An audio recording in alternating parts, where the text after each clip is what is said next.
Hello everyone. Have you ever stumbled into a moment in history so surreal, so strangely theatrical, that it feels like the world briefly forgot how to behave normally? Tonight, we are stepping into one of those moments, a chapter of recent history where imagination collided with anxiety, and Christmas, of all things, became the accidental stage for a nationwide melodrama.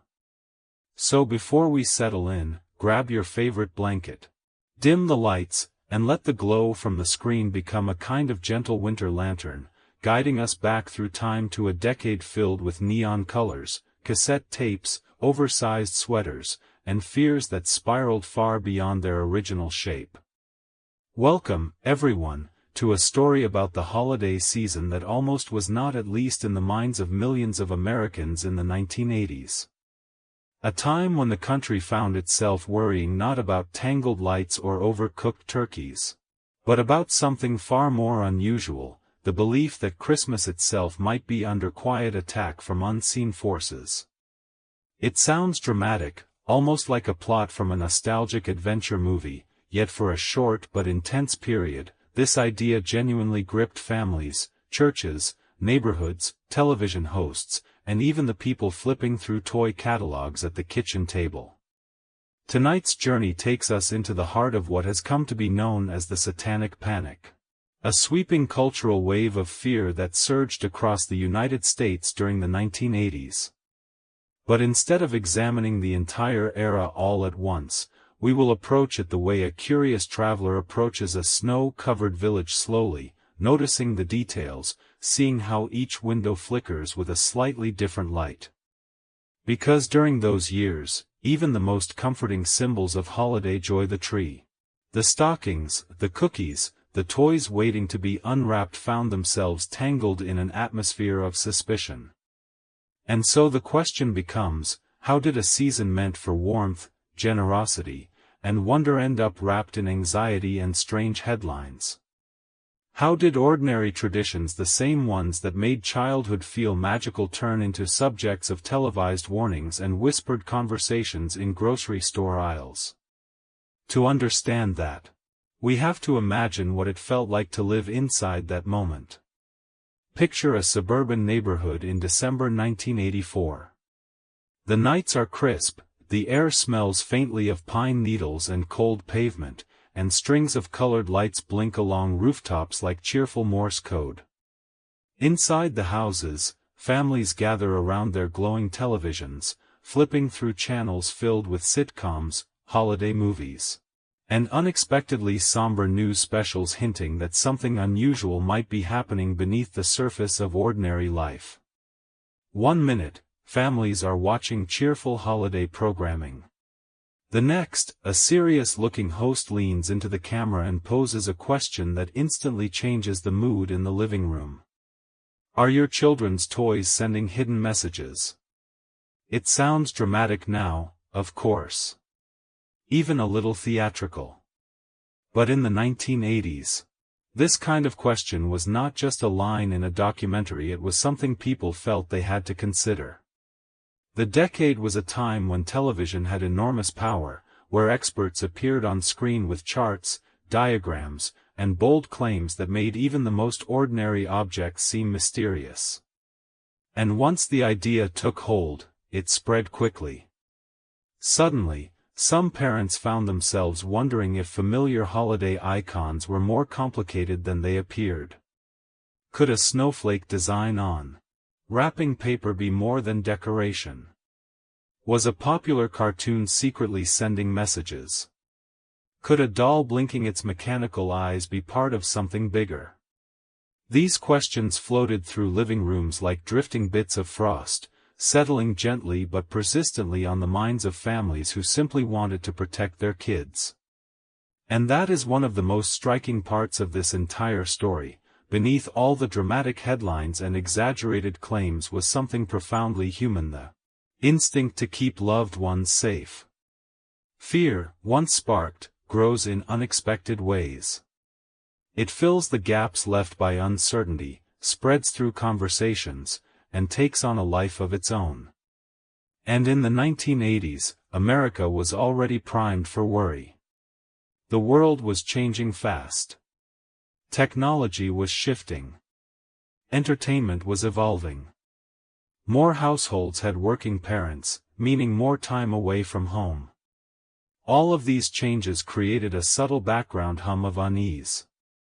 So when rumors began circulating first, quietly, in conversations between neighbors, then loudly, through national media, they found fertile ground.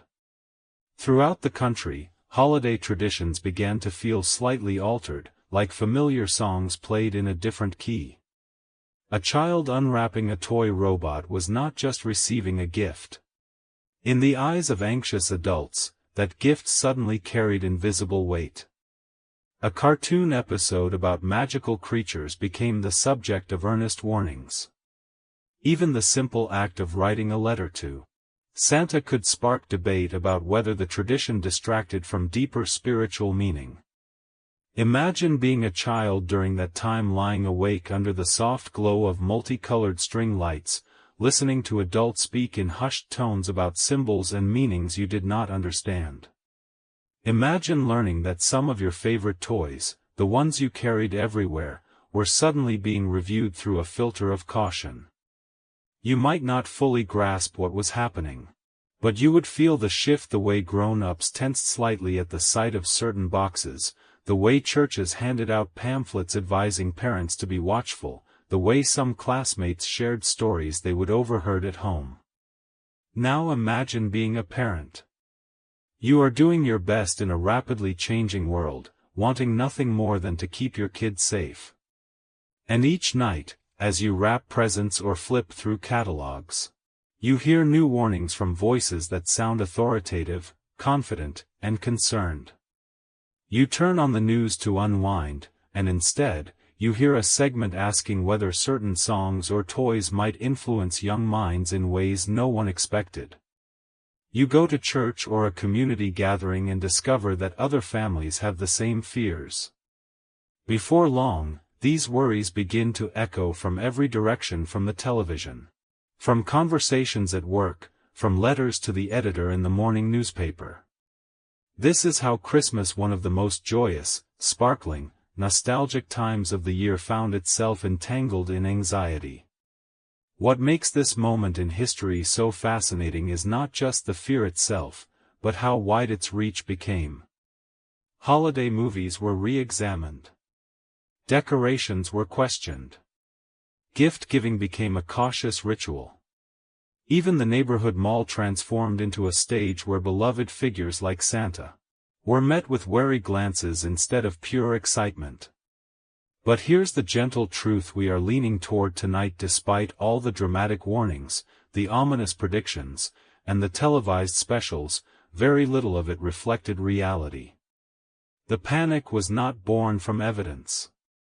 It was born from imagination meeting uncertainty, from stories growing unchecked, from the persuasive power of media combined with the emotional vulnerability of the holiday season. And yet, even though the fears themselves have faded, the story remains important, not because of the panic, but because of what it reveals about human nature. About how quickly rumors can grow. About how strongly people want to protect one another. About the way communities respond to change. And about how even the most magical seasons can become clouded by worry when stories outpace understanding. Tonight, as we move deeper into this tale, we will continue to explore each part of the journey: the toys, the movies, the mall Santas, the daycares, the music, the decorations, the family gatherings, the folklore monsters that suddenly reappeared, the school counselors who became self-appointed experts, and the quiet, strange moments that defined an entire cultural mood. But for now, this is our opening, a gentle doorway into the world of the 1980s. Where Christmas lights glowed softly against winter windows, children dreamed of presents, parents wrestled with worry, and the entire country briefly found itself caught in a whirlwind of imagination and fear. So settle in. Let the story unfold like a snow-covered street stretching ahead of us, quiet, shimmering, and full of unexpected turns. Have you ever looked at something completely ordinary, a snowflake on wrapping paper, a blinking string of lights, or even the cheerful smile of a cartoon snowman, and wondered how on earth anyone could see it as anything other than harmless holiday decoration? Well, during the height of the 1980s panic, that is exactly what began to happen. Tonight, we wander deeper into this strange chapter of history, where everyday Christmas objects, the innocent, familiar things that usually fill homes with warmth, suddenly fell under a cloud of suspicion. It did not happen all at once. No single moment flipped a switch. Instead, it unfolded the way winter slowly settles over a neighborhood, quietly, steadily, one frost-covered surface at a time. At first, it was whispers, light, uncertain comments exchanged between parents browsing toy aisles or neighbors chatting over backyard fences. "Did you hear something odd about that toy? Someone said there is a symbol in the wrapping paper." Tiny hints that barely made sense. But fear is like a snowball. Once rolling, it gathers size and momentum incredibly fast. Imagine walking into a typical American living room in December 1985. The space glows with the warm light of a Christmas tree. Stockings hang neatly by the fireplace. A stack of presents sits waiting in colorful boxes with shiny bows. Everything looks peaceful, festive even. But look closer, and you might see something different: a mother holding up a sheet of wrapping paper, squinting at the repeating snowflake pattern as though trying to decode a secret message. A father turning over a plastic ornament in his hands, wondering why its geometric shape feels too complicated. A child placing a My Little Pony figurine on the mantel, only to watch their parents exchange a glance that is one part confusion, one part concern. Why? Because a growing number of TV specials and news segments had begun telling families that what looked like cheerful holiday imagery might hide deeper meaning, symbols people were not meant to trust. And when a voice on television looks serious enough, many people listen. It was not long before snowflakes, yes, snowflakes, became suspicious. Their intricate patterns were said to resemble ancient symbols. Stars on wrapping paper were questioned for having too many points. Even the shape of holly leaves made someone, somewhere, uneasy enough to write about it. Suddenly, the harmless designs printed onto gift bags looked to some like coded messages waiting to be activated. Meanwhile, holiday lights did not escape scrutiny either. Neighbors gathered on sidewalks, admiring each other's displays while quietly wondering whether blinking lights in specific sequences might mean something more. It did not help that television programs featured earnest experts pointing to diagrams, explaining how certain patterns echoed symbols from old traditions. Whether those claims were researched or speculative hardly mattered. The fear itself was enough to plant doubt. That is the thing about moments like these: once people start questioning what they see, their imaginations fill the silence. Let us shift our attention to the holiday catalogs that filled mailboxes every November, thick books full of toys, home decor, and gift suggestions. Children saw magic in those glossy pages. But adults? Many started seeing potential warnings. They lingered on illustrations longer than usual, noticing details they would never examine before. Was that little star drawn with intention? Was the swirling shape above the doll just a design or something else? Some catalogs even received letters from readers expressing concern about decorative pages. The editors, confused but polite, responded with reassurance: "These are simply printed designs." But reassurance rarely travels as far or as fast as a worrying rumor. The deeper the panic reached, the more objects became tangled in suspicion. Greeting cards, for example, those folded pieces of friendly cheer, suddenly became items to inspect. A snowman wearing a hat shaped just a little too pointed. A reindeer standing in a pose someone thought looked ritualistic. A stylized tree drawn with geometric lines that seemed too perfect. Some people even started buying plainer cards that carried no imagery at all, just safe, solid colors. And then came the toys. Not the big ones with dramatic features, but the small stocking stuffers. Stickers with stars or moons. Coloring books with fairy tale motifs. Glitter pens. Even simple stamps for arts and crafts.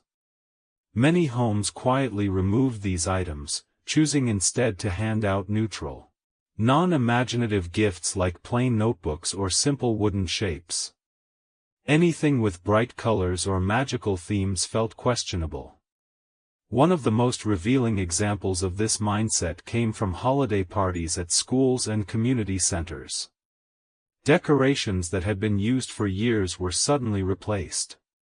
Paper snowflakes, once cut by children with joyful imprecision, were banned in some classrooms because too many points might resemble a symbol on that TV special.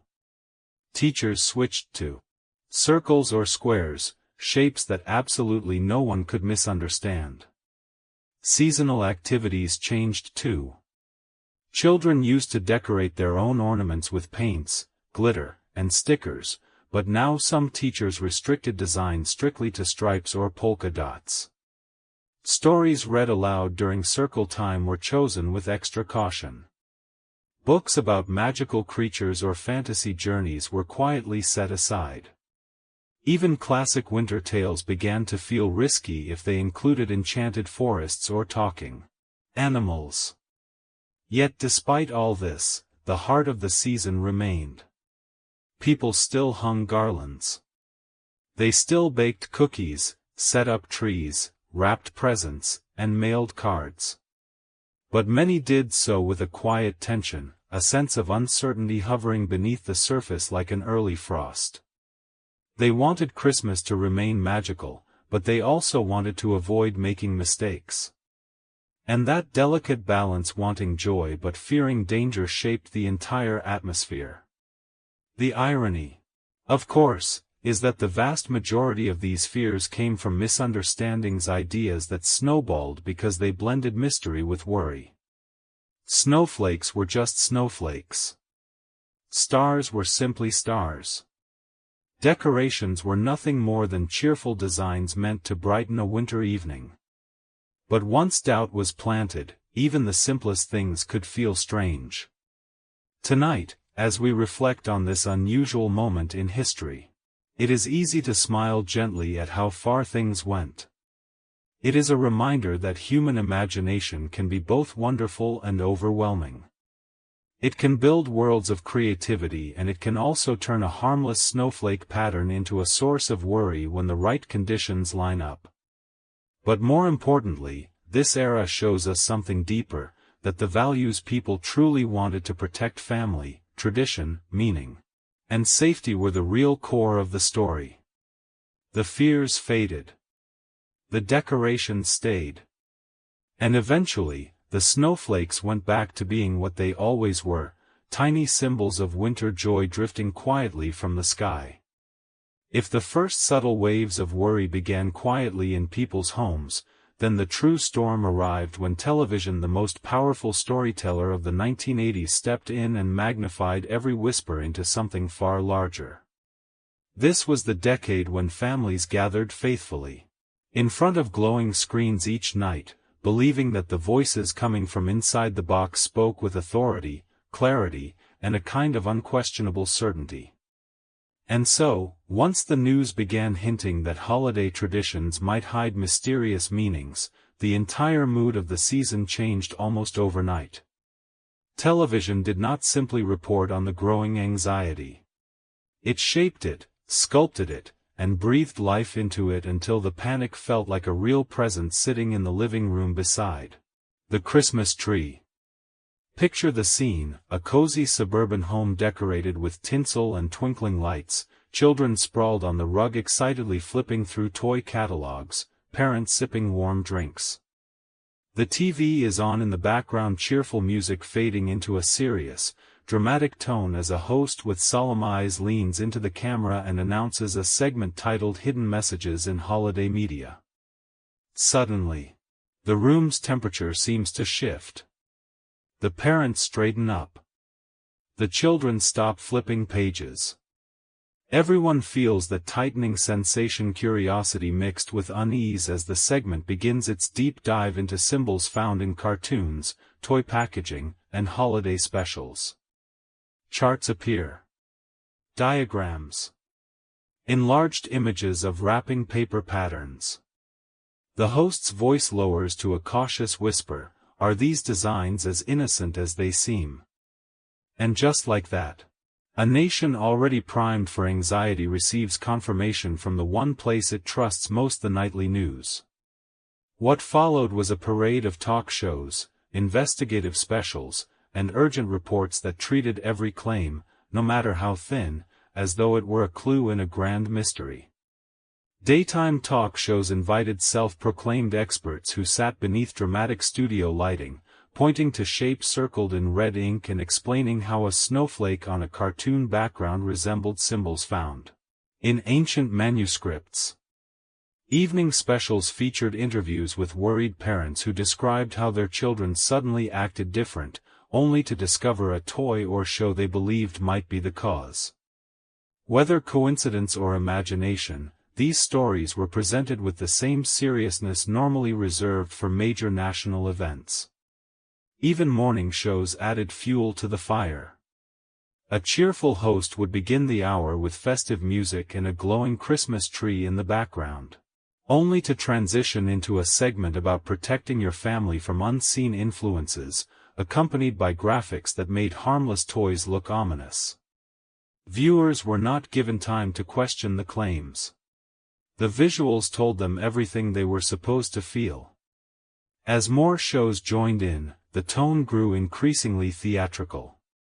Some programs dimmed their studio lights to create an atmosphere of suspense. Others used dramatic reenactments with shadowy figures placing toys under trees or children watching cartoons alone in dark rooms. These scenes were designed not to inform, but to imprint, and they did. People began recording episodes to rewatch passages frame by frame, analyzing details just like the shows had demonstrated. Households that had never questioned their decorations or favorite seasonal movies suddenly found themselves inspecting them under the same harsh glare as the TV hosts. The entire nation had been taught to look closer, fear deeper, and trust their suspicions more than their logic. Perhaps the most pivotal moment in this televised wave came when a primetime documentary aired across millions of homes. It promised to uncover the truth behind subtle messages in popular media, and it delivered precisely the kind of content that would grip viewers for weeks. Experts were shown giving confident explanations. Parents tearfully described moments when they realized certain toys did not feel right. The program used eerie background music, slow zooms, and narrators who spoke as though revealing a long-hidden secret. People who watched it did not simply see a television special. They experienced something closer to a warning. And once a warning takes root in the mind, it becomes almost impossible to shake. Soon, talk shows across the country echoed the same themes. Guests brought in dolls, figurines, catalogs, and VHS tapes, placing them on the table like evidence at a trial. The audience reacted with gasps, murmurs, and wide-eyed disbelief. Some shows even hosted debates between worried parents and toy company representatives, yet the imbalance was clear. Fear is always louder than reassurance. Imagery that once made people smile now made them pause. A Christmas cartoon featuring magical characters could spark extended panel discussions. A toy commercial with upbeat music could be dissected for unusual symbolism. The more attention these claims received, the more credible they appeared. And credibility, once granted, spreads quickly. What made this atmosphere even more potent was that television was not just a source of entertainment in the 1980s, it was a trusted companion. It spoke with confidence. It shaped the national mood. It set trends. It carried moral authority in a way modern platforms rarely do. So when TV declared that something might be wrong, it did not simply share information. It recalibrated the country's sense of safety. Parents began exchanging worried glances while watching commercials. Teachers held meetings to discuss what children were exposed to at home. Churches referenced talk show segments in sermons. Community groups replayed recorded news clips during gatherings. A single line spoken on television could ripple through an entire town by the following morning. And perhaps the most striking part of all this is how ordinary people, acting with genuine concern, unknowingly reinforced the cycle. They tuned in just to be safe. They discussed segments with friends just to compare thoughts. They attended informational meetings just to stay aware. Each of these actions created more demand for similar content, encouraging networks to continue producing dramatic specials. The cycle fed itself. Fear created viewership. Viewership encouraged more fear-based content, and that content deepened the anxiety people felt about their holiday traditions. By the time December rolled around each year, television was not simply broadcasting the Christmas season, it was rewriting it. Cartoons once associated with laughter were now tied to cautionary tales. Decorative snowflakes became subjects of national analysis. Toy aisles filled with bright colors and cheerful characters now looked to some like rows of mysterious artifacts waiting to be decoded. And all of this, every ripple of it, can be traced back to the moment when news specials and talk shows decided the holiday season contained a hidden story, and millions of people leaned closer, curious enough and worried enough to listen. That is the strange power of storytelling. When wrapped in authority, it can transform the tone of an entire culture, turning familiar joy into quiet tension without ever needing concrete evidence. And as we continue this journey, we will see how these televised warnings did not just stop at imagery or toys, they expanded into every corner of the season, shaping fears about games, music, movies, family traditions, and eventually daily life itself. As the televised warnings grew louder and more dramatic, the spotlight inevitably shifted to the one thing parents cared most about during the holiday season: the toys sitting under the tree. These were the treasures children dreamed about for weeks. The colorful packages hidden in closets, the items circled again and again in glossy catalogs. But during the height of the panic, toys, those cheerful, harmless objects designed to spark imagination, found themselves cast as the central villains in a story that stretched far beyond logic. And once the spotlight turned their way, there was no pulling it back. Imagine walking into a bustling 1980s toy store in early December. The shelves are overflowing with bright plastic, glittering packaging, cartoon mascots, jingles from overhead speakers, and rows of excited children tugging on their parents' sleeves. The entire space feels alive with anticipation. But beneath the surface, something else is happening. Adults are scanning the shelves not just for the perfect gift, but for signs of potential danger they have been taught to look for. Suddenly, a rainbow-colored pony does not just look magical, it looks suspicious. An action figure with a heroic pose becomes an object of scrutiny. A doll with big sparkling eyes gets turned over again and again in search of symbols that might have been mentioned on last night's documentary. And bizarrely, these concerns do not stay in the toy aisle. They spill out everywhere, into conversations at PTA meetings, into phone calls between relatives, into handwritten notes exchanged between parents at school pickup lines. The idea that toys might contain hidden meaning spreads with remarkable speed, carried forward by worry, imagination, and the powerful desire to protect children from anything unknown. The toys hit first by suspicion were usually the ones with the most fantasy elements: unicorns, dragons, magical creatures, robots, characters who could transform or glow in the dark. Nearly every major toy line of the decade found itself briefly tangled in rumor. My Little Pony, with its pastel coats and glittering cutie marks, was suddenly examined for mystical symbols. Care Bears with their cheerful stomach icons were accused of promoting themes adults did not fully understand. Action figures from popular cartoons were reviewed as though they were elaborate puzzles hiding fragments of ancient stories. Even completely innocent toys like teddy bears or stuffed animals faced scrutiny if their packaging included swirling shapes or starry backgrounds. And the more imaginative the toy, the more likely it was to be questioned. Parents held figurines up to the light, rotated them slowly, squinted at the patterns on their paws or wings, and whispered things like, "It is probably nothing. But what if it is not?" In living rooms across the country, families sat together examining toy boxes that had once been tossed aside within seconds of unwrapping. Instead of tearing into gifts with excitement, some children found their parents gently intercepting packages first, inspecting them carefully as though checking for expiration dates. The unspoken message drifted through the room like cold air: everything needed a second look. Toy companies, baffled and overwhelmed, issued polite statements insisting there was nothing unusual about their designs.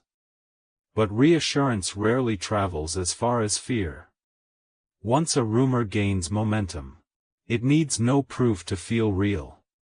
One of the most intense episodes of suspicion surrounded electronic toys, especially those that talked, moved, or reacted to input. A doll that giggled when squeezed seemed endearing one year, but unsettling the next. A robotic pet that blinked its plastic eyes and made chirping sounds was suddenly treated as though it had hidden intentions. Even simple toys with voice boxes or mechanical parts became subjects of careful listening sessions, where parents leaned close, trying to decipher strange undertones or unexpected sounds. And then there were the collectible figurines, bright, tiny pieces meant to be displayed in rows. Their small size made them feel mysterious. Their exaggerated shapes made them look symbolic. Their popularity made them easy targets. It did not help that the decade was full of imaginative cartoons, each with its own universe, powers, creatures, and themes. Adults not immersed in these worlds often found them confusing or unfamiliar, which made them seem more suspicious. Children, of course, did not notice any of this. They simply loved their toys. They loved brushing the manes of plastic ponies, staging battles with action figures, dressing dolls for pretend adventures, building kingdoms out of tiny collectible pieces. But in homes across the country, parents began quietly removing certain toys from bedrooms, placing them in closets just until we know for sure, or returning them to stores without offering much explanation. A few families even held small household discussions, encouraging children to choose safer toys, ones with simpler shapes, more realistic themes, fewer bright colors or fantasy designs. Wooden toys made a comeback during this time. Not because children preferred them, but because adults felt they carried less mystery. Blocks, marbles, simple puzzles, these became symbols of comfort and certainty. And it was not only the toys themselves that drew suspicion. Their packaging became equally important. Packages with stars, moons, spirals, lightning bolts, mysterious forests, enchanted castles, or futuristic cityscapes were treated with caution. Some parents cut away parts of the packaging before letting kids see them. Others carefully peeled off stickers, or washed figurines with warm water, as though rinsing away invisible traces. Toy stores noticed the shift. Children still pressed their faces against glass cases with wonder, but the parents standing behind them looked distracted, cautious, and uncertain. Sales associates overheard conversations full of hesitations. "This one is cute, but did you see that symbol? I heard something about this brand on TV. Maybe we should stick to safer toys this year." What makes this era so fascinating is not just that toys were questioned, it is how quickly imagination transformed them into something mysterious. A colorful design became a code. A smiling cartoon became a warning. A harmless theme became the center of a conversation broadcast across the entire country. And through it all, children simply played, unaware that the objects they loved were temporarily carrying meanings adults had projected onto them. In hindsight, this chapter of history feels almost dreamlike, an echo of a time when fear wrapped itself around the holiday season and transformed the simplest items into subjects of cultural debate. But it also reveals something tender beneath the anxiety, a genuine desire to safeguard childhood, even if the methods grew tangled in misunderstanding. Toys eventually returned to being just toys. The bright colors lost their suspicious glow. The magical creatures went back to bringing joy instead of concern. And families discovered once again that imagination, at its best, is a gift, not a threat. As the wave of suspicion swept through toy aisles and living rooms, it was only a matter of time before it reached one of the most imaginative hobbies of the era, tabletop role-playing games. And among them, one stood at the very center of the storm: Dungeons and Dragons, a game born from creativity, storytelling, shared adventures, and the joy of make-believe. For countless children and teenagers, it was a doorway into worlds where bravery mattered more than strength, where imagination created entire landscapes, and where friendships deepened around kitchen tables covered in dice, pencils, and hand-drawn maps. Yet during the height of the panic, this gentle, communal game somehow became misunderstood as something far more ominous. The transformation did not happen slowly, it struck like a sudden shift in the wind. At first, only a few concerned voices murmured about the game's themes, the mythical creatures, the magical abilities, the adventurous battles. But when television seized on those whispers, magnifying them with dramatic visuals and urgent narration, the game's reputation changed almost overnight. Imagine a teenager in 1984 sitting cross-legged on the carpet, flipping through a rulebook filled with illustrations of knights, dragons, forests, and fantastical quests. To them, the book feels like an invitation into a grand story. But to adults unfamiliar with fantasy worlds and already on edge from news specials warning about symbols in toys or cartoons, the same illustrations could look unfamiliar in a way that sparked anxiety. The storytelling elements that young players adored, spells, quests, mystical creatures, were suddenly reframed by television as signs of something dangerous. Overnight, a hobby that encouraged reading, teamwork, and creativity became something parents watched warily from a distance. Some news programs even staged reenactments showing groups of teens sitting in dark rooms, rolling dice under flickering candlelight, whispering in serious tones as if they were not simply playing a game, but conducting something hidden and unsettling. Never mind that most real sessions took place in brightly lit kitchens with bowls of popcorn and the occasional argument over whose turn it was. The televised version painted a very different image. Parents who had never read the game's rulebooks relied on what they saw on TV, and fear filled in all the blanks. The dice became points of suspicion: 12-sided, 8-sided, 20-sided, strange shapes that looked unfamiliar enough to be unsettling. Fantasy maps looked too elaborate. Character sheets seemed too detailed. The entire hobby took on a mysterious atmosphere. Not because of anything within the game, but because the public mood had shifted so intensely toward caution. Teenagers, sensing this tension, began hiding their rulebooks the way others hid comic books or magazines. Backpacks held not just notebooks and textbooks but carefully concealed adventure storylines about exploring old ruins, rescuing villages, discovering magical relics. Game nights moved into basements or garages. Not out of secrecy, but simply to avoid raised eyebrows. Some players even tore off the covers of their books to make them look like ordinary journals, hoping their parents would not glance twice. The strange thing was that the game itself had not changed at all. It was still just a group activity built around storytelling and cooperation. But in a decade where imagination was increasingly treated with suspicion, the idea of young people slipping into alternate worlds even safely, even temporarily, felt alarming to some adults. Eventually, schools began quietly discouraging students from bringing rulebooks to class. A few libraries removed game guides from their shelves. Community groups held meetings where concerned adults discussed whether these games, filled with fictional creatures and spells, might have unintended emotional effects. They did not have evidence. Of course, only stories they had heard secondhand, framed by dramatic television excerpts and fueled by a culture already sensitive to anything that seemed unfamiliar. And all the while, teenagers just wanted to gather around a table with friends and continue the adventures they had been crafting for months.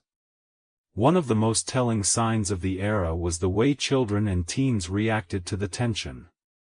Instead of arguing with adults, they grew quieter about their hobbies.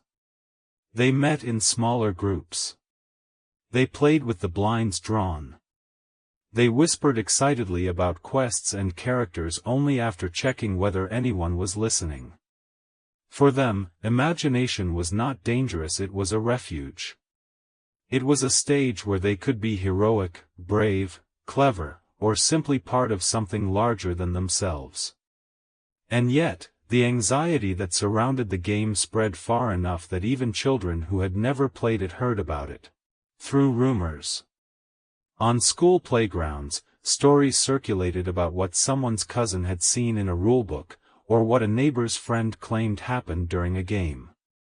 These tales grew with each retelling, blending fantasy with misunderstanding until the hobby felt wrapped in layers of myth the players never asked for.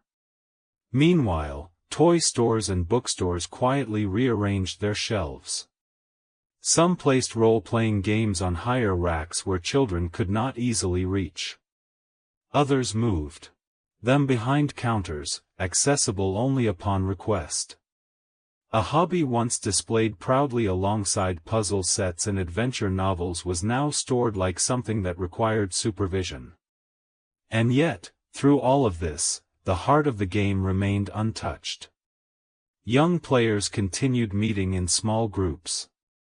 They rolled dice that clattered across kitchen tables. They debated strategies, drew maps, built worlds, and laughed over mishaps that would be forgotten by morning. For them, Dungeons and Dragons was not a threat, but a creative bond, one that helped shy children make friends, helped imaginative teens feel understood, and helped countless young people explore storytelling in ways books alone could not offer. Looking back now, this chapter feels like a reflection of the entire era, a time when fear painted shadows that were larger than anything reality held. A time when imagination, instead of being celebrated, was briefly treated as something uncertain. But like all storms, the panic eventually passed. The dice returned to tables. The rulebooks were opened proudly again. Game nights moved out of hiding. And people remembered something simple and true: fantasy is not a doorway to danger, it is a doorway to creativity, connection, and endless storytelling. As fear continued spreading from living rooms to classrooms and community gatherings, it inevitably made its way into one of the most iconic spaces of 1980s American life, the shopping mall. The mall was not just a building, it was a world unto itself, a glittering maze of storefronts, polished floors, neon signs, music echoing from every corner, and crowds of families swirling together beneath giant holiday decorations. It was where teenagers met friends, where parents shopped for the best deals, where kids tugged eagerly on sleeves at the sight of toy displays towering like colorful mountains. And at the center of it all, every December, stood Santa Claus, warm, jolly, photographed thousands of times a day. Yet during the height of the panic, even the mall began to feel strange, as though familiar walls were hiding new shadows. The same environment that once felt festive began to take on an uneasy tone. It was not that anything in the mall changed, but rather that people's perception of it shifted. The decorations looked the same: glittering stars, giant ornaments, shimmering garlands draped across balconies, but to some worried parents, these symbols now demanded careful inspection. Strings of lights flickering in patterns once considered magical began to feel suspicious.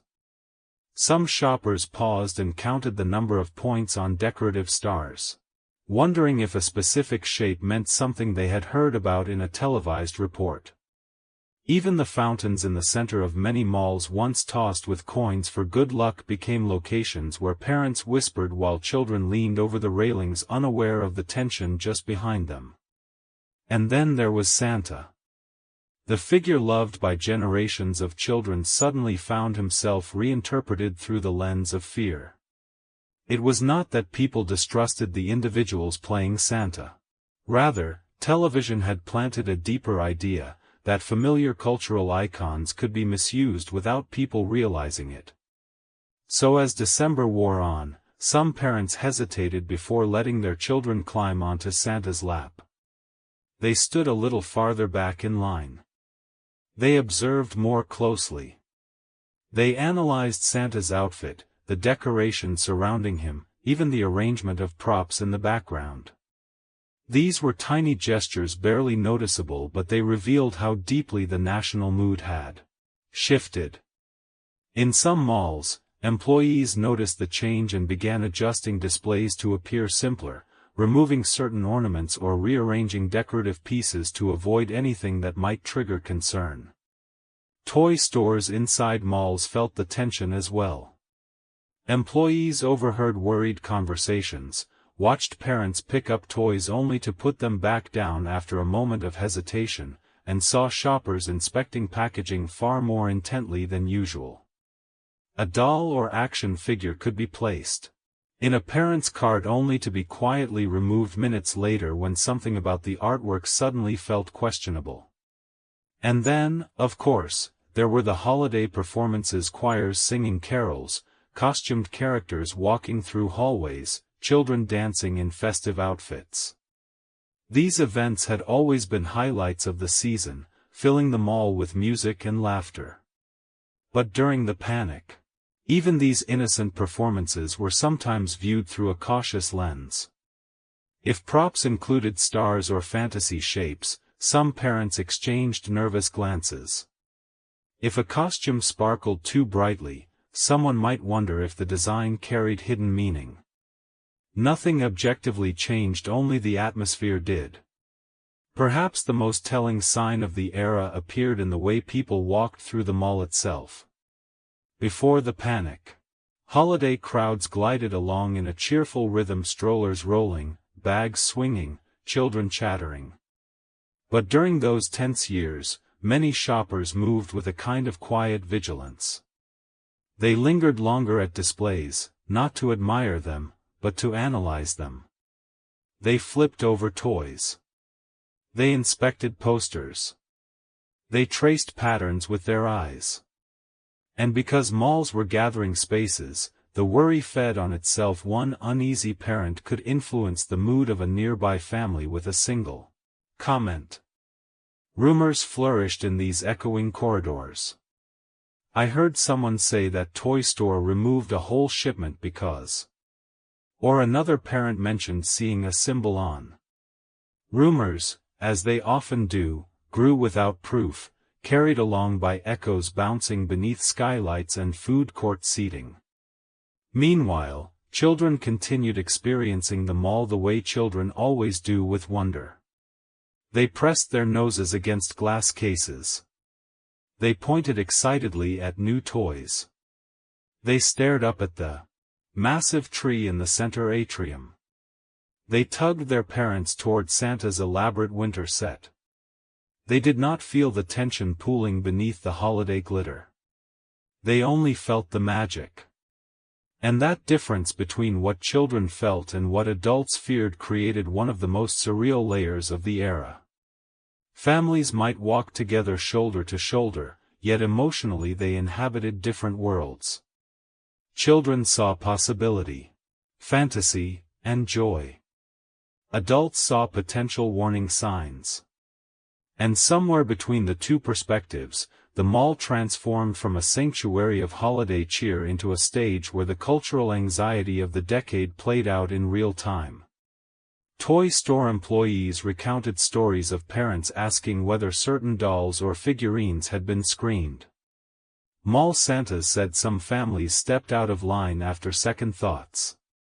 Holiday photo booths reported parents requesting plainer backgrounds, free of decorative stars or swirling shapes. Even the food court, always buzzing with energy, felt moments of strange hush when groups gathered to discuss something they had seen on the news the night before.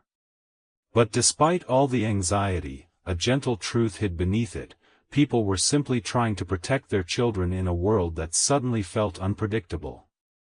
They did not want to cancel Christmas or erase joy. They wanted reassurance, clarity, and safety.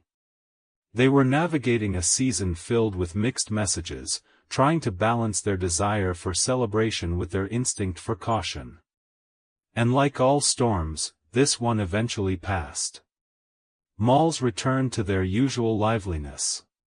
Decorations regained their innocent charm. Santas resumed their endless parade of photos. And toy stores once again filled with excitement instead of hesitation. But the memory of those months when holiday magic and cultural fear collided so strangely remains a fascinating glimpse into how deeply public mood can shape the way people see the world around them.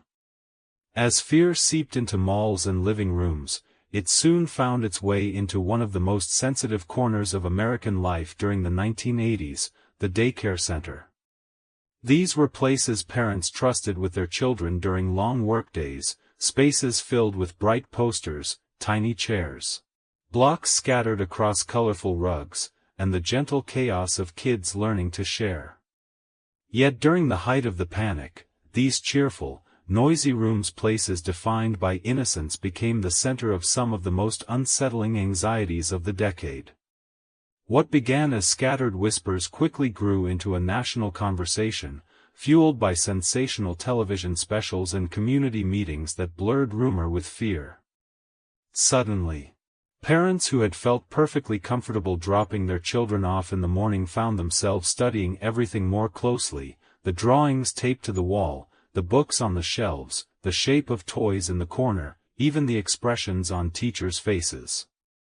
Daycare centers, once places of routine familiarity, were recast in the public imagination as locations requiring microscope-level scrutiny. Imagine a typical morning in 1985. A parent arrives at a cheerful center decorated with paper snowflakes and construction paper turkeys. The air smells faintly of crayons and fruit snacks. Children run to greet their friends. A teacher kneels to zip up a jacket or tie a loose shoelace. Everything appears normal. Yet beneath the surface, the atmosphere has changed. Parents hesitate before signing their children in. They glance at artwork pinned to cork boards, wondering if certain shapes or drawings resemble something they heard mentioned on last night's talk show. They pause before leaving, scanning the room not for hazards like spilled juice or loose marbles, but for something much more abstract: signs of hidden messages, coded symbols, or unusual activities, phrases they had never used before the panic took hold. Teachers felt the shift just as intensely. They noticed parents arriving earlier, staying longer, asking questions that seemed oddly vague yet heavy. Have the kids been acting differently? Do they talk about strange games? Has anyone brought unusual toys from home? Many teachers had no idea why these questions were suddenly being asked. They were simply doing what they would always done: reading stories, leading finger-painting sessions, organizing nap time, and soothing children who missed their parents. But as the national mood grew more tense, even the most typical daycare moments became subject to interpretation. Children's drawings, for example, were suddenly treated like puzzles. A 5-year-old scribbling a house, a sun, and a lopsided stick figure might come home with their artwork folded inside a parent's bag, examined later under bright kitchen lighting as adults tried to determine whether any shapes could be viewed as symbols they had heard about in the media. Completely innocent doodle spirals, stars, monsters, imaginary creatures became the subjects of conversations among worried adults who lacked the context of childhood imagination. A child drawing a dragon from their favorite cartoon could spark an unnecessary discussion. A scribbled swirl could be interpreted as something more than just a bored hand making loops on paper. Even pretend play, once considered the healthy core of early childhood development, was viewed in a new and suspicious light. If a group of children pretended to cast spells, adults might frown. If they pretended to be explorers in a mysterious forest, someone might question the influence of fantasy. If one child tied a blanket around their shoulders and pretended to be a magical hero, a teacher might feel the need to redirect the game towards something more mundane, just to avoid misunderstandings. Some daycare centers, wanting to reassure parents, altered their environments. Posters depicting fairy tales were quietly taken down. Storybooks involving witches, dragons, or enchanted forests slipped out of circulation. Even classic nursery rhymes with whimsical imagery were sometimes replaced with plain, factual books about animals or weather. During holiday seasons, centers avoided decorations that might trigger questions. Stars, moons, and snowflakes were replaced with safer shapes like circles and squares. Teachers instructed children to draw trees or houses instead of creatures or imaginary scenes. The more creative elements of childhood imagination, fantasy, exploration were gently trimmed back, not because teachers saw them as harmful, but because they wanted to avoid feeding the growing unease. Meanwhile, the media continued magnifying the atmosphere. News reports featured interviews with parents who described strange stories their children had told, stories that, in many cases, were likely the result of imagination, miscommunication, or simple childhood confusion. But once broadcast on television, these moments took on gravity. A child's rambling recount of a dream became the center of speculation. A doodle became possible evidence. A misheard word during playtime became the spark for community-wide concern. Daycare employees, ordinary workers who loved children and worked long hours for modest pay, found themselves at the center of conversations they never asked for. Many felt bewildered, frustrated, even frightened. Their daily routines had not changed. Their lessons had not changed. The children had not changed. Yet the world suddenly viewed them with a level of suspicion that felt unreal. This pressure transformed the tone of daycare environments. Teachers began documenting everything, every minor conflict, every stray comment, every odd behavior, just to protect themselves in case someone misinterpreted something. Parents hovered longer at drop-off, scanned shelves, questioned the source of donated toys, or even suggested removing books they did not fully understand. And through all this, the children remained blissfully unaware. They continued stacking blocks, arguing over whose turn it was to hold the blue crayon, giggling over silly songs, and running across padded mats with unfiltered joy. They were the living proof that nothing dangerous was happening, only childhood. Yet because the adult world had become entangled in fear, even the innocence of children no longer served as reassurance. If anything, it heightened the anxiety, parents wanted so deeply to protect something so pure, and that desire magnified every rumor, every news segment, every half-heard story.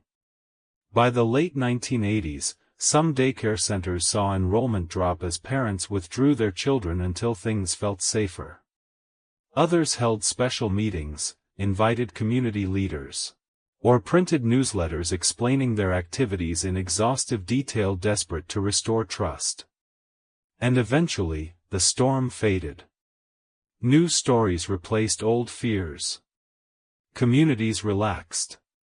Daycare centers returned to their colorful, imaginative selves, filled once again with posters of friendly dragons and singing bears. The children who once toddled across those floors grew into adults who would one day look back on the era with disbelief, wondering how such a wave of anxiety ever rose so high. But the memory of that time still lingers as a reminder of how quickly fear can reshape even the most innocent spaces. As the daycare anxiety simmered across suburban neighborhoods, the panic found a new and surprisingly powerful spark in something no one would have predicted: dolls. Not elegant collector's dolls, not porcelain figures displayed behind glass, but soft-bodied, yarn-haired toys designed to be hugged, dragged across carpets, forgotten on couches, and tucked into tiny plastic strollers by children who cared more about playtime than anything else. And yet, in the winter of the 1980s, these very toys, Cabbage Patch Kids, became unexpected lightning rods for fear, fascination, and a wave of rumors that spread faster than any holiday sale could contain. The phenomenon began innocently enough. Stores across America filled their aisles with the odd but charming dolls, each one intentionally imperfect, each with squished faces, round cheeks, soft cloth limbs, and a little birth certificate tucked into the box. Children adored them instantly. For many kids, it was not even about the doll's appearance. It was about the ritual of adopting them, giving them names, introducing them to other toys, and clutching them under warm blankets on winter nights. But as the demand exploded, stores could not keep up. Parents lined up before dawn outside department stores. Parking lots turned into battlegrounds of shopping carts and tense negotiations. People scrambled, elbowed, and shouted as employees wheeled out limited shipments. It was chaotic in a way that felt almost comedic at first, grown adults chasing lumpy cloth babies with the determination of marathon runners. Yet beneath the laughter was something else. A sense of mystery about why people wanted these dolls so badly. And where there is mystery, fear often finds a foothold. When the shopping frenzy peaked, the rumors began whispering through living rooms and church gatherings. It started quietly, maybe at a holiday potluck, maybe in a whispered conversation at a grocery checkout line. Someone's neighbor said the dolls were unnaturally popular. Someone's aunt read an article suggesting they encouraged too much emotional attachment. Someone else mentioned a talk show segment hinting that toys influencing children so strongly might have hidden effects. Soon the whispers hardened into stories. Some claimed the dolls had unsettling expressions. Others insisted their eyes followed you in the dark. In playgrounds and cafeterias, children repeated what they overheard adults discussing at home, turning half-truths into dramatic retellings. A kid might say, "My cousin's friend said her doll talked at night," not because it was true, but because it sounded exciting. But once spoken, a rumor takes on a life of its own. Before long, parents began looking at the dolls differently. A stitched smile might feel too wide. A tuft of yarn hair might seem oddly lifelike. A slightly crooked expression could be interpreted as something more intentional than a factory quirk. And because the 1980s were already soaked in tension and imaginative fears, these observations quickly fed into a larger narrative that these dolls were not just toys, but something to watch carefully. Television made everything worse. News anchors, already accustomed to reporting on holiday crazes and moral concerns, started running segments about the phenomenon. "Are these dolls influencing our children?" a reporter might say over footage of frantic shoppers grabbing boxes off shelves. A psychologist would later appear, speaking in calm tones about emotional dependency or developmental theories. None of this was meant to create fear, but during a decade already anxious, it did not take much to tilt conversations toward dread. And tilt they did. Suddenly, families who had already been on edge about cartoons, music, and board games were scrutinizing their children's toys in new ways. Parents picked up dolls and turned them over in their hands, looking not at the stitching quality but at the symbolic possibilities. Did the dolls' names mean anything?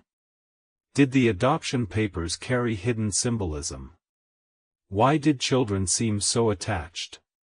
Each question opened the door to more. In some homes, dolls were moved to higher shelves just to be cautious. Others were packed away in closets until parents felt more comfortable.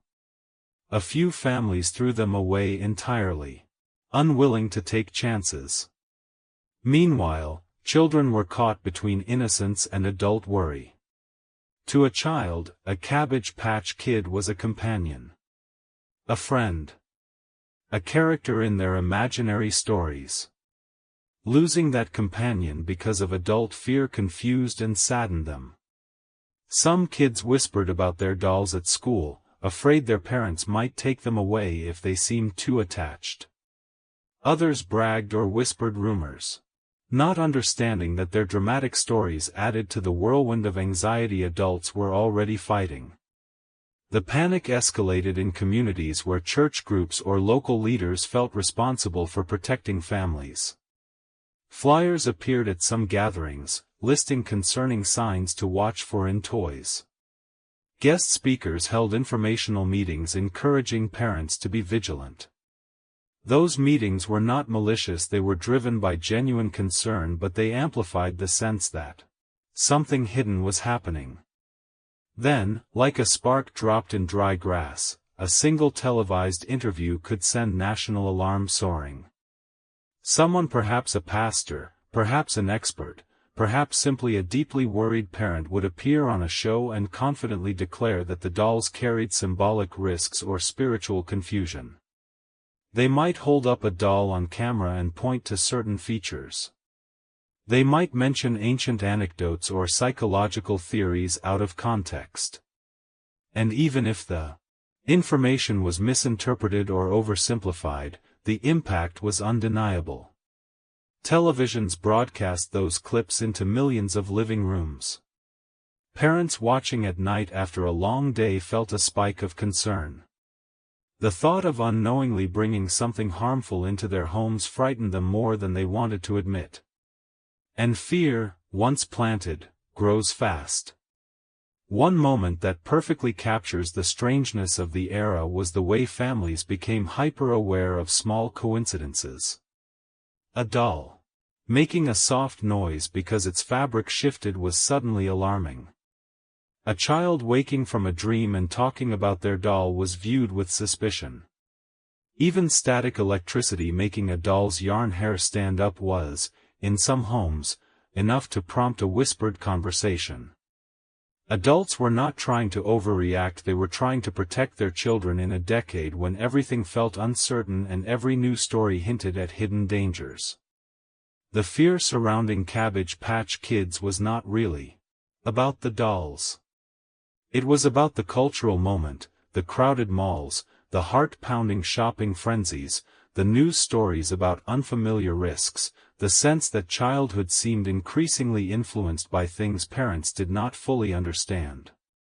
By the late decade, as people grew exhausted by the constant vigilance, the panic gradually softened. Children continued dragging their dolls through backyards, hugging them tightly during thunderstorms, and tucking them into tiny blanket forts. Parents eventually realized that nothing unusual was happening. The dolls were not influencing anyone, they were simply companions in a childhood landscape defined by imagination and tenderness. Over time, the Cabbage Patch Kids returned to being what they always were, quirky toys with funny faces and soft bodies, destined to become attic keepsakes, thrift store donations, or cherished memories. And when adults looked back later, many felt disbelief that such harmless toys had once seemed so intimidating. But the memory remained a reminder of how fear can twist the simplest things into complex shapes, how uncertainty can turn stuffed fabric into symbols, and how childhood innocence, though resilient, can be overshadowed by adult anxieties. And perhaps that is the real lesson of that winter. That the panic was not proof of anything supernatural, but proof of how deeply parents loved their children, so deeply that even a doll could become part of their quest to understand and protect the world their kids lived in. Just as dolls, cartoons, and toys found themselves under scrutiny, another unexpected battleground emerged, one that reached into bedrooms, cassette collections, and the private soundtracks of growing up in the 1980s. Music.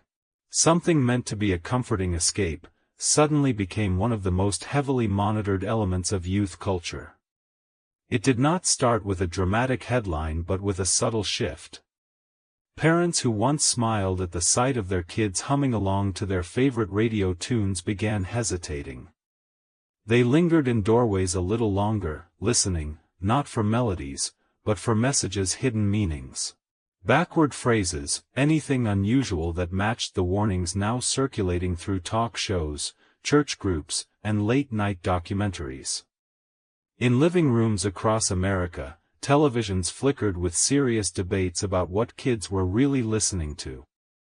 The people on screen spoke with a confidence that made even casual viewers sit up straighter.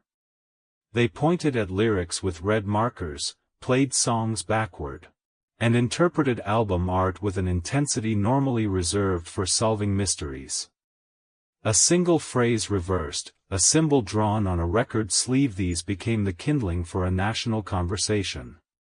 And so music, which had always been a bonding force between generations, transformed into something that created distance. Imagine being a teenager in that era. Your room is plastered with posters, bright colors, wild hair, leather jackets, neon fonts, and in the corner sits your pride and joy, a cassette player, ready to deliver your favorite songs at exactly the volume that helps you ignore homework. You lie on the carpet, rewinding tape with a pencil, waiting for the DJ to stop talking so you can record the perfect mix. Music is part of your identity, part of your rhythm. It is the soundtrack to your friendships, your daydreams, your sense of possibility. But tonight, when your mom walks by and hears a guitar riff, she pauses. She does not mean to intrude, but the news segment she watched an hour earlier is still echoing in her mind, a psychologist explaining how teenagers are uniquely vulnerable, a community leader solemnly discussing how rhythm can influence mood, and a pastor insisting certain melodies might lead young people astray. She knocks gently and asks, "What are you listening to?" Her voice is soft, but there is a tremor of concern that was not there last week. You shrug, playfully roll your eyes, and say the name of the band. She nods, but something in her expression shifts. You see it. She is wondering if the song has deeper meaning. If your posters are safe. If your cassette tapes are appropriate. And suddenly, the simple joy of music, once a bridge between parents and children, becomes a quiet wedge. In homes all across the country, similar scenes repeat themselves. Parents check their children's tape collections and read lyrics with furrowed brows. They examine album covers they never paid attention to before. A lightning bolt on a record sleeve becomes a symbol requiring interpretation. A song with an intense beat raises eyebrows. Even music videos, with their extravagant visuals and playful experimentation, become topics of conversation. Adults ask questions not because they dislike music but because they do not know how to navigate this new wave of worry sweeping through communities. The fear grows not because of any true harm but because people genuinely believe they must act before it is too late. What makes this period especially striking is how quickly the conversation spread. One family would see a televised segment, then mention it to neighbors. Church groups began discussing which artists were safe. PTA meetings featured concerned parents exchanging photocopies of articles. Even schools joined in. Some teachers confiscated tapes. Some warned students during assemblies. A few schools even created lists of approved music, much to the confusion of teenagers who had understandably assumed that math class had nothing to do with what they listened to at home. Meanwhile, teenagers found themselves living in two worlds, one ruled by the vibrant pulse of their music, and another shaped by the cautious eye of adults who were trying, in their own way, to protect them from unseen dangers. This tension did not always lead to open conflict. Often, it took the form of quiet frustration. A kid might lower the volume not because it was late, but because they did not want their parent to worry. Others hid tapes under their beds, swapping them with friends between class periods like they were rare treasures. Even more bizarre were the moments when families tried to test music by playing it backward to see if anything alarming appeared. Most of the time, the sounds were nothing more than garbled noise, but in a decade already shaped by fear, those noises sometimes sounded like confirmations rather than static. But underneath all of this nervous energy, something tender was happening. Parents were not trying to control their children, they were trying to understand them. They saw their kids growing up in a world filled with new sounds, new styles, and cultural shifts that felt unfamiliar. They heard drumming that felt too loud, lyrics they did not immediately understand, and fashion choices far removed from their own youth. Their worry came not from distrust of their children but from uncertainty about how fast things were changing. The fear surrounding music reached its peak during community hearings and televised discussions where experts, musicians, and political figures debated what role entertainment should play in shaping society. For families watching at home, these debates felt enormous, like they were witnessing cultural tides shift in real time. Terms like influence, responsibility, and appropriate content echoed through households, transforming gentle conversations into deep reflections on parenthood, community, and generational differences. Yet even during the height of this tension, something quietly beautiful persisted. Music kept playing. Teenagers kept dancing in their rooms, sharing headphones at school, and humming choruses during bus rides. They found comfort in rhythms that felt bigger than themselves, and even if they could not articulate it, they sensed that music helped them feel less alone. And in many homes, despite the nervous discussions, parents began to soften. They noticed their children were not changing in frightening ways. They noticed the kids who listened to energetic music still did their chores, still laughed at dinner, still asked for help with homework. Slowly, the panic leveled out into a gentle curiosity. Families started talking more openly. Parents asked their kids what the songs meant. Kids explained why they liked certain artists. Some families even listened together carefully at first, then with growing ease. The more conversations unfolded, the more everyone realized that the gap between generations was not as wide as it seemed. The fear was never really about the music. It was about the uncertainty of raising children in a world that felt like it was moving faster than anyone could keep up with. By the end of the decade, the music panic began fading into the background just as earlier fears had done. New cultural topics emerged, new discussions began. And music quietly returned to its rightful place as a personal expression, a shared joy, a universal companion. The cassette players kept spinning. The posters stayed on the walls. The beats kept pulsing.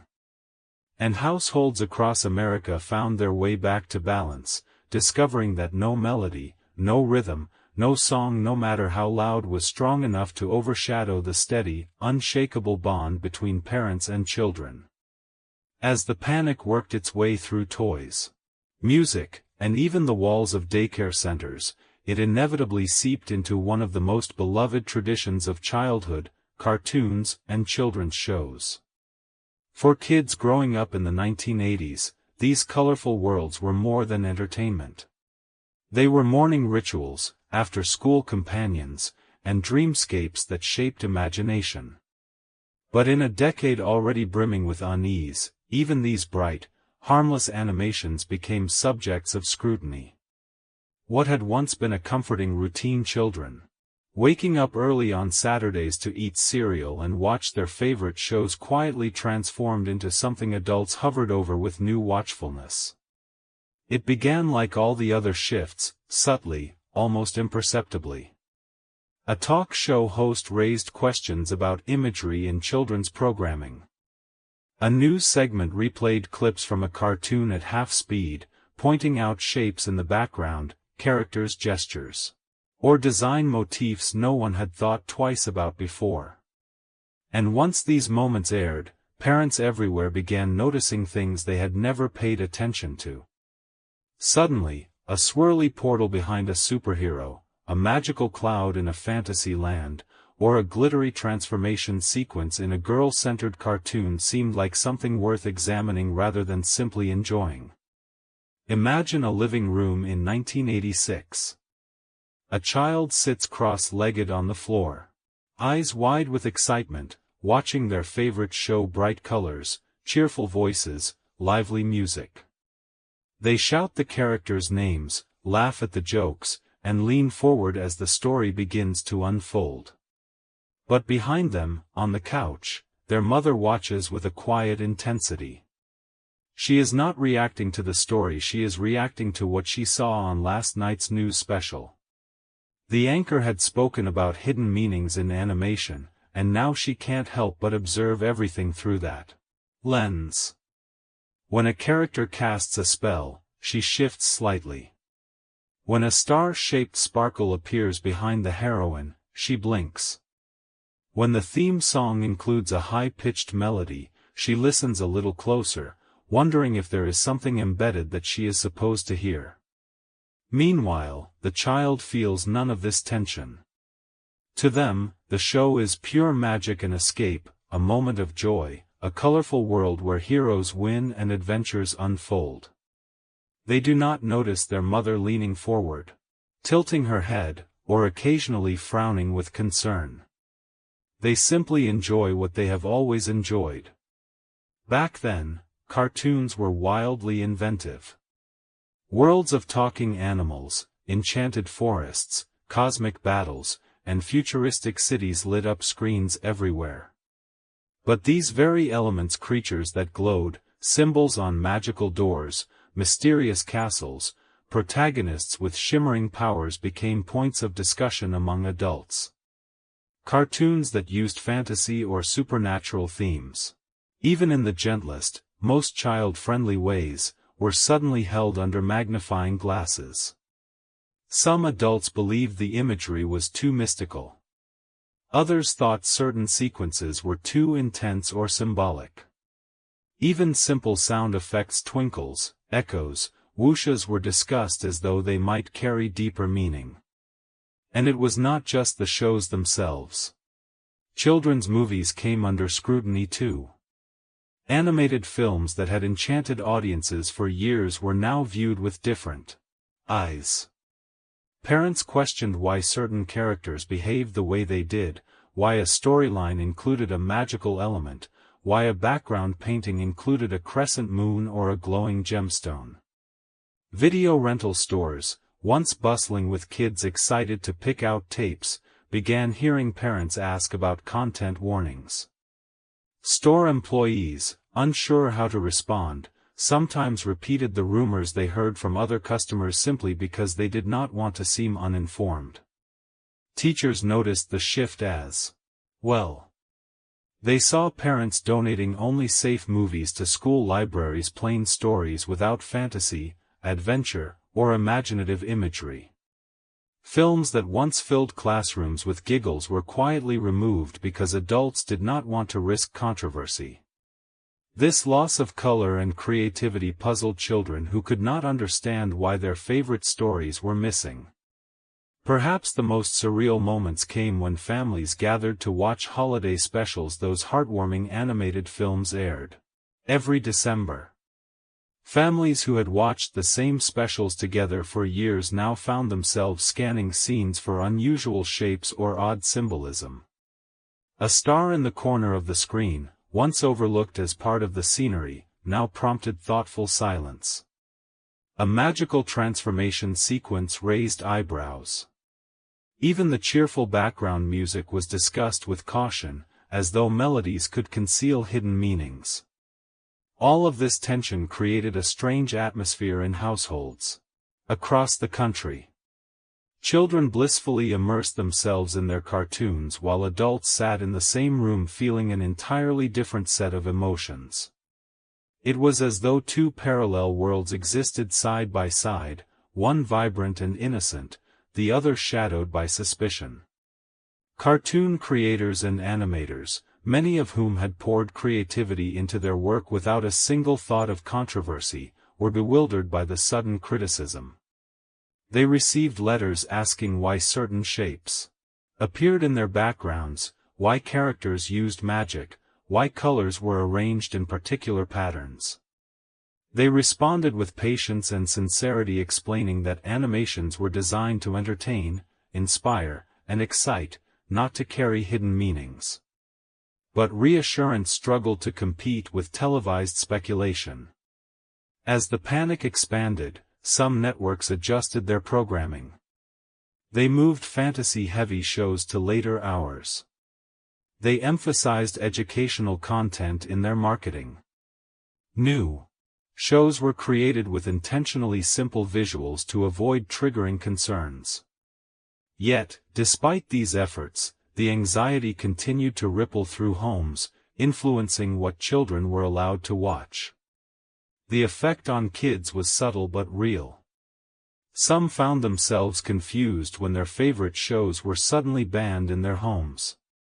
Others noticed when their parents began muting certain scenes or fast-forwarding through magical segments. A few even started whispering about which shows were allowed or not allowed, turning playgrounds into miniature rumor mills.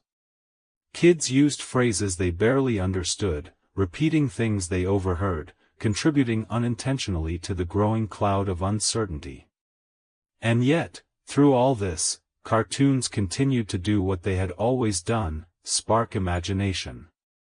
Children still reenacted their favorite scenes with friends, drew their favorite characters in notebooks, and quoted lines at recess. Even as adults worried, kids held on to the simple truth that stories were just stories, colorful escapes into worlds where friendship, bravery, and creativity mattered most. By the end of the decade, as fatigue from constant vigilance set in, the panic around cartoons began to soften. Parents grew tired of analyzing every cloud shape and background sparkle. Communities relaxed as new conversations took over the airwaves. And slowly, the living rooms that once felt filled with tension returned to their familiar warmth. Saturday mornings regained their magic. Children watched cartoons without interruptions.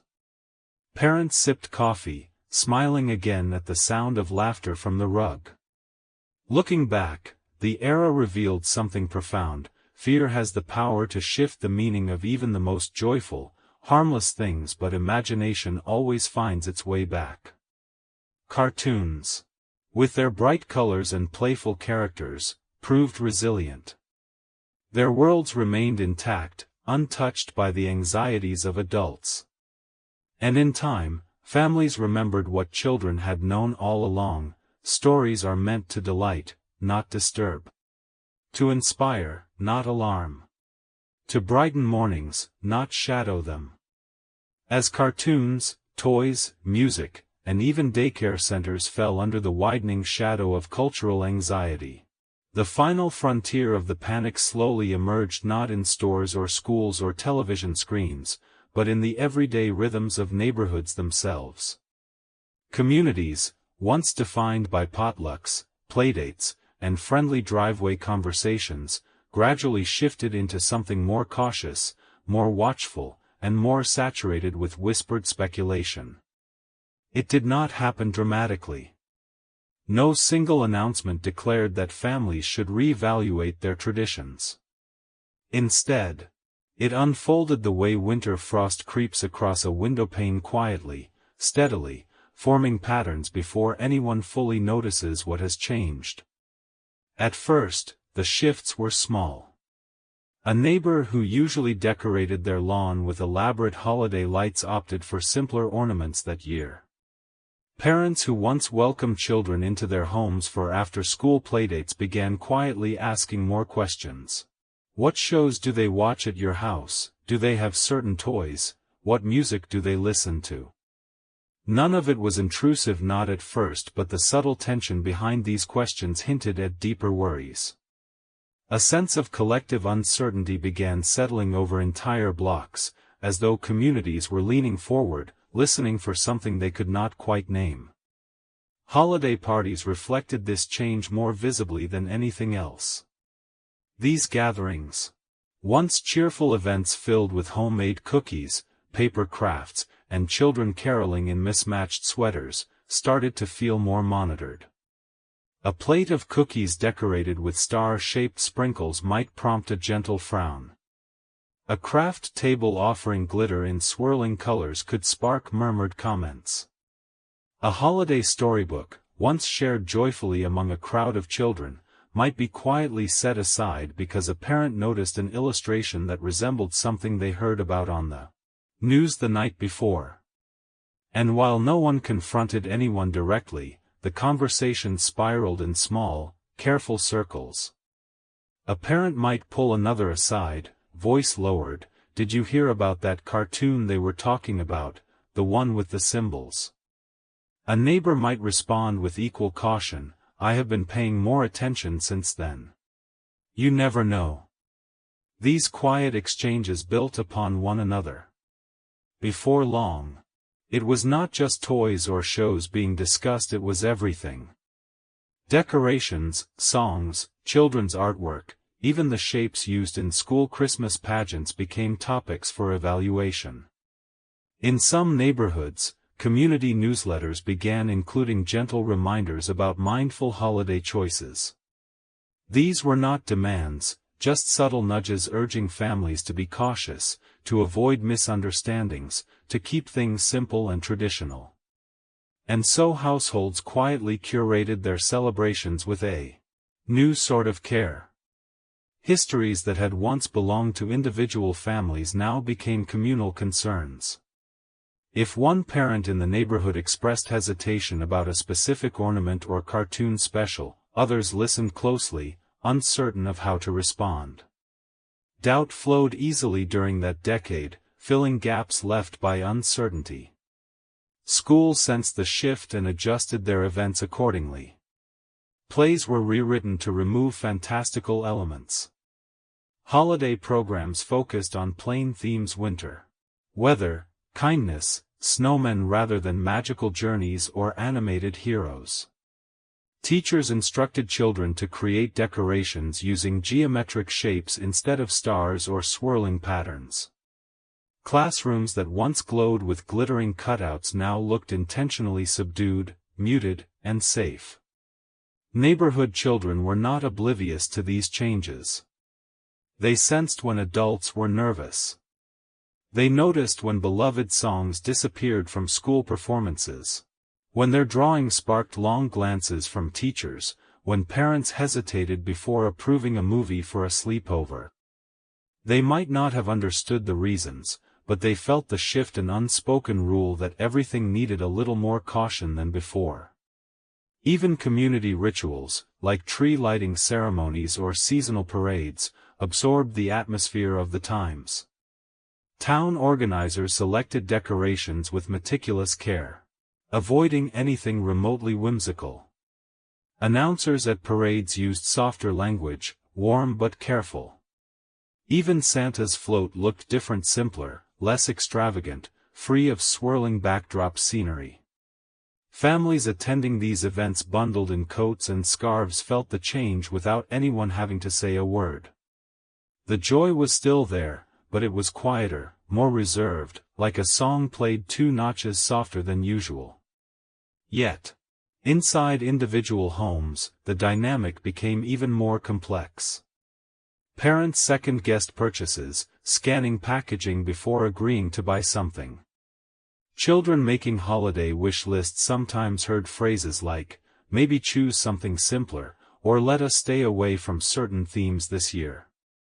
Siblings whispered to each other about what might be allowed or not allowed, turning the very act of choosing a gift into a delicate negotiation.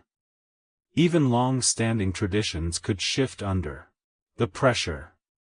A family that always watched a beloved animated holiday special together might decide to skip it that year.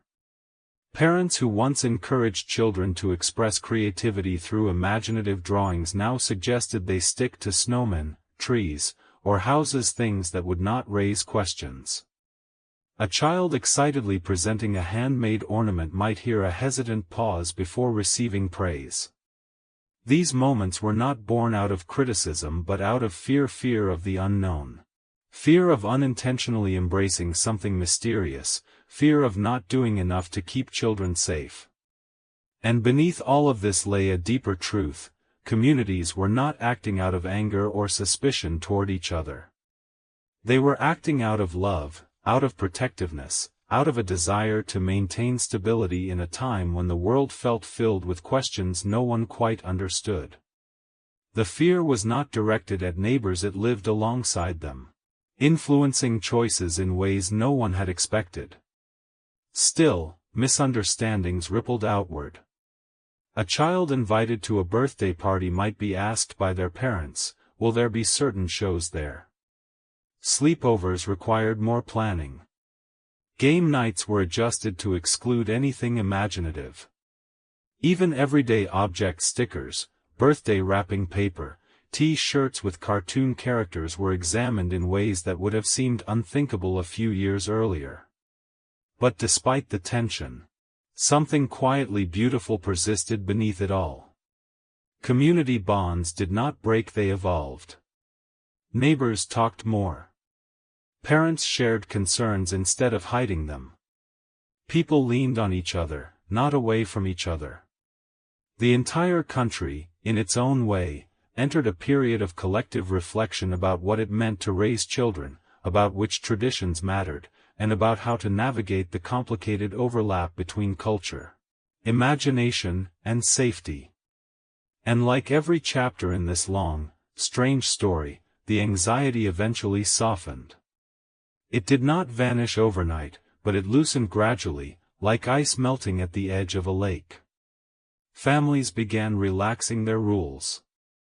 Schools reintroduced imaginative stories. Decorations regained their sparkle and whimsy. Cartoons returned to screens without hesitation. Communities rediscovered the joy in creativity, magic, and storytelling. And as the decade drew to a close, neighborhoods felt lighter again, like the first warm day of spring after a long, uncertain winter. Looking back, the most striking thing is not the fear itself, but what it revealed, that communities, even in moments of confusion, hold together with astonishing resilience. That neighbors care deeply about one another. That families navigate uncertainty with love, even if imperfectly. And that childhood joy, though dimmed for a moment, always finds a way back into the light. As the decade that had carried so much tension slowly drew toward its end, something subtle but unmistakable began to shift in the national mood. The conversations that once crackled with worry softened into gentle murmurs. The debates that had dominated talk shows and dinner tables began to fade beneath the weight of newer, calmer topics. It was not that anyone made a grand announcement declaring the panic over. It was more like waking from a dream you can't fully remember, a dream that once felt urgent and vivid but now dissolves quietly the moment sunlight touches the curtains. Little by little, families realized that the fears that had shaped so many of their choices were beginning to loosen their grip. Toys that had been hidden at the top of closets were taken down again without ceremony. Holiday specials returned to televisions, filling living rooms with warm colors and nostalgic music. Parents who once inspected every flicker of a cartoon felt themselves relax without quite noticing when the change happened. Even the malls, once tinged with caution, regained their lively sparkle. Kids dragged their parents toward toy shelves once more, pointing excitedly, their joy uncomplicated again. Meanwhile, the adults who had spent so many months scrutinizing symbols, lyrics, and shapes found themselves gently questioning why everything had once seemed so dangerous. Not in a mocking way, not with embarrassment or regret, but with a kind of quiet wonder. How had ordinary things, dolls, snowflakes, songs, wrapping paper, gathered such heavy meaning? How had imagination become something to fear? No one blamed anyone. The panic had not grown from malice but from love, from protectiveness. From a collective desire to shield children from harm in a world that felt increasingly unpredictable. But as the fog lifted, it became clear that the dangers people feared had never been hiding in books or toys or cartoons.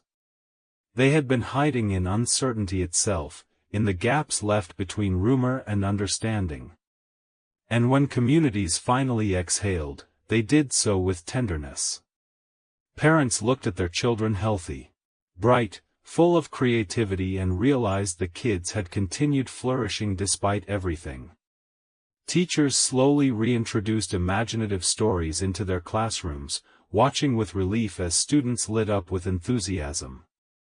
Neighbors resumed their casual conversations about recipes, weather, and weekend plans, letting the heavier topics slip naturally into the background. For many families, the memories of the panic took on a dreamlike texture. They remembered the long discussions in living rooms, the careful choices during holiday seasons, the moments of hesitation at toy aisles, but these recollections felt distant now, softened by time. Parents who had once feared certain symbols found themselves laughing gently when they rediscovered old decorations in storage boxes, wondering how a simple snowflake or star had ever seemed alarming. And the children, now a little older, looked back on their drawings, their favorite dolls, their worn cartoon VHS tapes, and saw nothing but the innocence they had always known. Even the institutions at the center of the storm, schools, churches, community centers, moved forward with a newfound sense of calm. They adjusted their programs, embraced creativity again, and began celebrating the imagination that had briefly felt risky. Craft tables once again overflowed with glitter, stickers, and fantastical cutouts. Children's plays returned to whimsical storylines. Libraries restocked fairy tales and science fiction books without hesitation. And as these quiet restorations unfolded, something else emerged, not spoken, not formally taught, but deeply felt, a sense of collective wisdom. A recognition that fear, even when grounded in love, can distort the familiar. That uncertainty can reshape perception.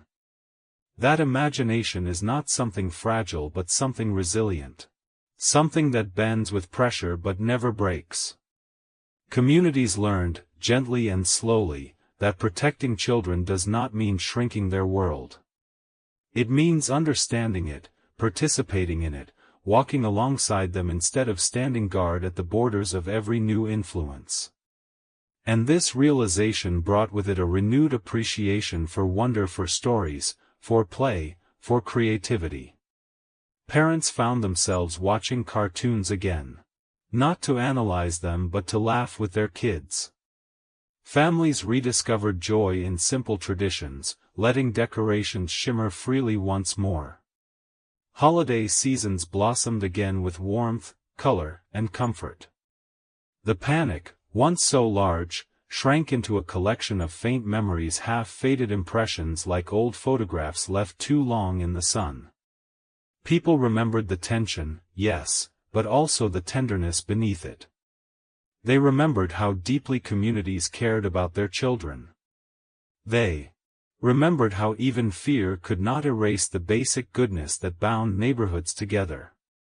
And perhaps most importantly, they remembered that childhood, in all its bright imagination, remains one of the safest places in the world so long as adults allow its magic to breathe.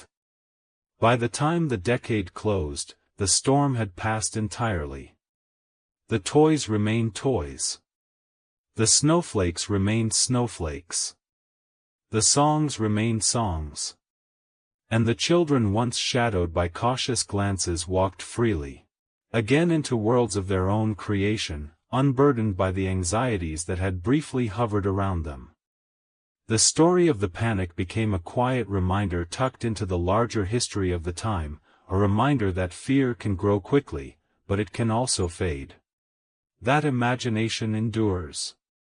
And that communities, even when shaken, have an extraordinary capacity to find their way back to trust, warmth, and gentle clarity. In the end, what lingered was not the fear itself but the lesson it left behind, that the world is rarely as dangerous as worry makes it seem, and that the brightest parts of childhood cannot be dimmed for long.